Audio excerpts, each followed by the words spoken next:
अजमेर के निकटवर्ती मुंडोती गांव के निवासी आज जिला कलेक्ट्रेट पहुंचे और गांव में स्थित चारागाह भूमि की नीलामी रोकने की मांग करते हुए चेतावनी भी दी। मुंडोती गांव के सरपंच प्रतिनिधि व वार्ड मेंबर के साथ ही कई लोग आज कलेक्ट्रेट पहुंचे। उन्होंने बताया कि प्रदेश सरकार द्वारा चारागाह भूमि की नीलामी की जा रही है और इसकी सूचना के बाद गांव में रोष व्याप्त है। तमाम ग्रामीण और जनप्रतिनिधि एसडीएम कार्यालय पहुंचे और उन्होंने इस संबंध में ज्ञापन देकर उचित कार्रवाई की मांग की है। साथ ही उन्होंने कलेक्ट्रेट पहुंचकर जिला प्रशासन को भी चेतावनी दी है कि यदि चारागाह भूमि की नीलामी होती है तो वह किसी को भी वहां पांव नहीं रखने देंगे। उन्होंने कहा कि चारागाह भूमि से ही तालाब में पानी जाता है, ऐसे में तमाम व्यवस्थाएं गड़बड़ होगी। इसी को लेकर आज ज्ञापन सौंपा गया है।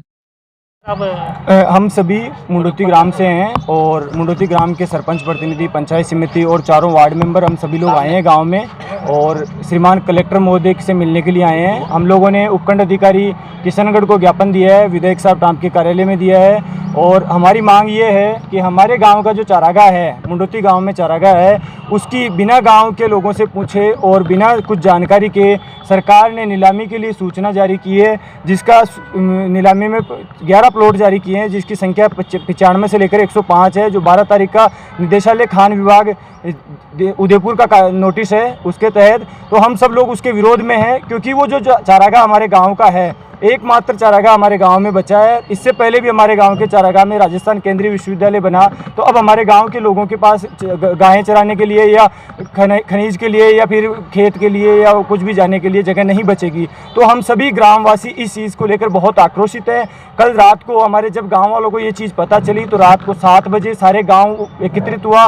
इस गाँव के एकत्रित होने में हमारे सरपंच, वार्ड मेंबर और गाँव के जनप्रतिनिधि सभी लोग हमारे साथ हैं और हम सब लोगों ने एकत्रित होकर ये संकल्प किया कि हम पहले तो कि ये लड़ाई लड़नी है या नहीं। हम लोगों ने गांव ने कृत संकल्पित होकर हमारे गांव के बालाजी के मंदिर के पास बैठकर सब लोगों ने ऊपर हाथ खड़े कर ये संकल्प किया कि हम इस गांव के चारागाह को किसी भी कीमत पर नहीं जाने देंगे और इस सरकार को इस नीलामी को रोकना पड़ेगा। अगर हम गाँव वाले इस गांव के चारागाह के संबंध में किसी भी आउटसाइडर को हमारे गांव में पैर तक नहीं रखने देंगे। ये सरकार को हमारे खुली शब्दों में हमारे गांव के चारागाह के बारे में हमारे गांव के लोगों के विचार हैं। और रही बात कि आज हमारा ये प्लान रहा कि हम उपखंड अधिकारी से मिले, उनको ज्ञापन दिया, उनका हमारे बहुत सकारात्मक उनका रवैया रहा जवाब देने का, उससे हम भी संतुष्ट हैं। उन्होंने कहा कि हम फैक्चुअल रिपोर्ट लेते हैं, इसके बाद आगे की कार्रवाई की जाएगी।